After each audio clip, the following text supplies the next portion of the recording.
आज शाळेमध्ये 76व्या प्रजासत्ताक दिनानिमित्त वक्तृत्व स्पर्धा घेण्यात आल्या। यामध्ये इयत्ता 2री ते 7वीच्या विद्यार्थ्यांनी सहभाग घेतला। नमस्ते, माझे नाव साई चौधरी।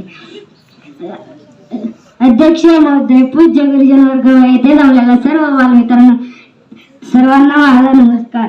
आज 26 जानेवारी 1950 रोजी आपल्या देशाला संविधान लागू झाले। आपला देश लोकशाही राष्ट्र बनला। आपल्या देशातील सर्व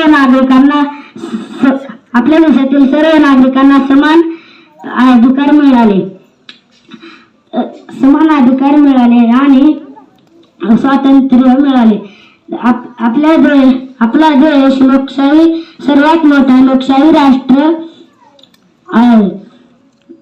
डॉक्टर बाबासाहेब असे वाटते, ना जातीसाठी लढले ना धर्मासाठी लढले, ना जातीसाठी लढले ना धर्मासाठी लढले। ते भारतीय शूरवीर फक्त आपल्या देशासाठी लढले, फक्त आपल्या देशासाठी लढले।